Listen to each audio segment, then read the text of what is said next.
हमारा ब्रह्मांड इतने विशाल है कि इसके बारे में पूरी तरह से बोल पाना बहुत ही मुश्किल है। हमारे प्यारे ग्रह पृथ्वी से लेकर अनेकों ऐसे अद्भुत चीजें इस ब्रह्मांड में रहते हैं। वैज्ञानिक भी हर दिन इसमें कुछ न कुछ नया खोजते ही रहते हैं। लेकिन सवाल यह है कि क्या हमारा यह ब्रह्मांड पहले से ही इतने विशाल थे? हमारे ब्रह्मांड की उत्पत्ति कब और कैसे हुई? आखिर क्यों हमारा ब्रह्मांड और तेजी से फैलता ही जा रहे हैं? क्या बिग बैंग थ्योरी सही है? इन सभी सवालों के जवाब जानने के लिए वीडियो को अंत तक जरूर देखिए। आज से करीब 13.8 अरब साल पहले हमारा यह अनंत ब्रह्मांड एक परमाणु से भी छोटी ऊर्जा के गोले में समाहित थे, जिसमें समय का कोई भी अस्तित्व नहीं थे। लेकिन कुछ रहस्यमय कारणों के चलते अचानक एक दिन इस परमाणु से भी छोटे ऊर्जा के गोले का विस्फोट हो गया और इसमें रहने वाले सभी ऊर्जा चारों दिशाओं में फैल गए और इसे ही हम द बिग बैंग थ्योरी कहते हैं। जब इस विस्फोट में सभी ऊर्जा यानी एनर्जी चारों तरफ बिखर गए, उसी समय स्पेस और टाइम का जन्म हुआ। विस्फोट के कारण ये सभी ऊर्जा करोड़ों साल तक ऐसे ही फैलती रही। करोड़ों साल के बाद ये ऊर्जा धीरे धीरे ठंडी होने लगी और इसी प्रक्रिया में मैटर का फॉर्मेशन हुआ, जिसे हम एटम भी कहते हैं। दरअसल इस विस्फोट में दो तरह की चीजें बनी थी। पहला है मैटर और दूसरा है एंटी मैटर। मैटर वो परमाणु है जिससे हम, आप और ये पूरी दुनिया बनी है। लेकिन एंटी मैटर मैटर के विपरीत कार्य करते हैं।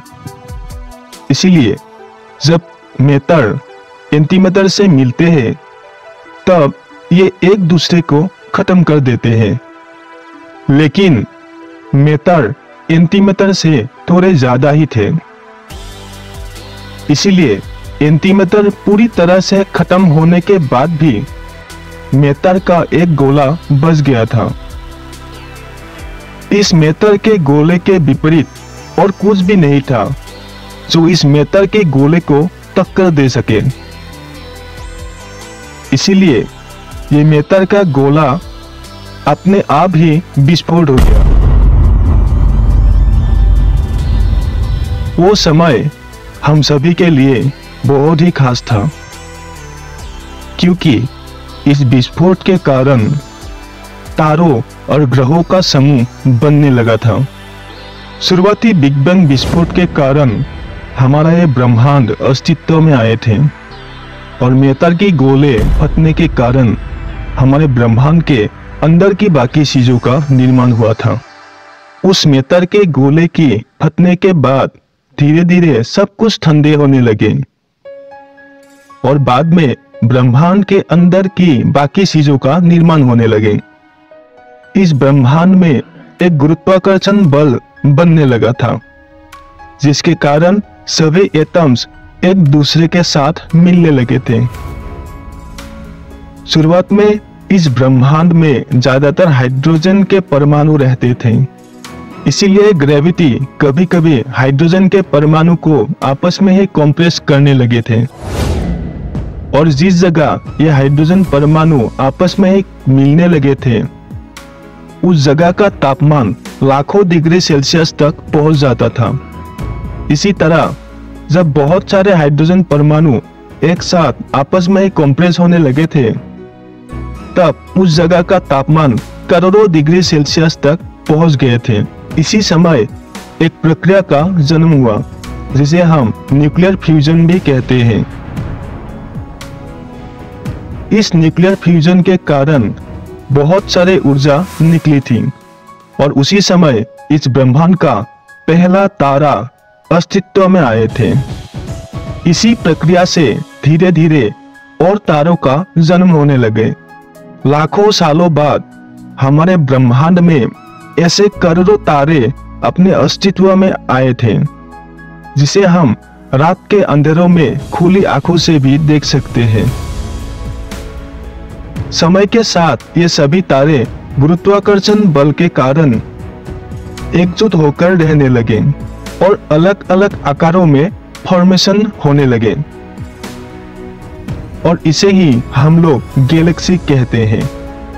इसी तरह धीरे धीरे अरबों गैलेक्सीज हमारे ब्रह्मांड के भीतर अस्तित्व में आने लगे।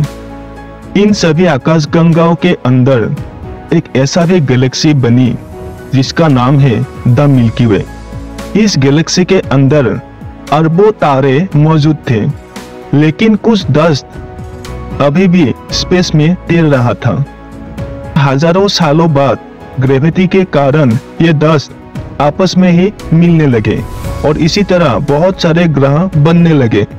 इस ग्रेविटी के कारण एस्ट्रॉयड जैसे दिखने वाले चीजें आपस में ही मिलने लगे थे और कुछ ठोस सतह वाले ग्रहों का भी निर्माण हुआ। अभी भी कुछ हाइड्रोजन के एटम्स बसे हुए थे, जो ग्रेविटी के कारण ये भी आपस में मिलने लगे। धीरे धीरे ये सभी हाइड्रोजन के परमाणु आपस में मिलकर एक नया तारा बनाने लगा।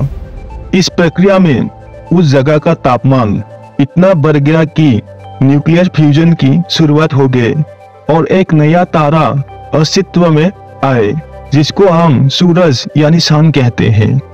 जब न्यूक्लियर फ्यूजन के कारण यह सूरज बना था, तब एक तेज हवा का झोंका भी बन गया था, जिसके कारण बाकी सारे डस्ट हमारे सोलर सिस्टम से बाहर चले गए और सिर्फ वो ग्रह और उपग्रह हमारे सोलर सिस्टम में रह गए जो आकार में बड़े थे।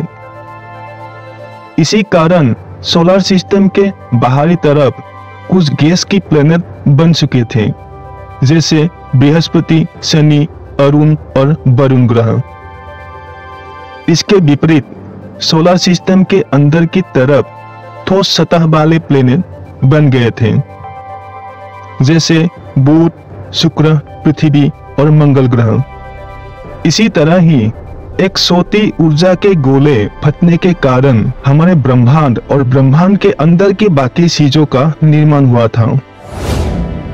ये वीडियो आपको कैसे लगे कमेंट बॉक्स में जरूर बताइएगा, और इसी तरह की और वीडियो पाने के लिए हमारे चैनल कॉस्मिक माइंड को सब्सक्राइब जरूर कीजिएगा।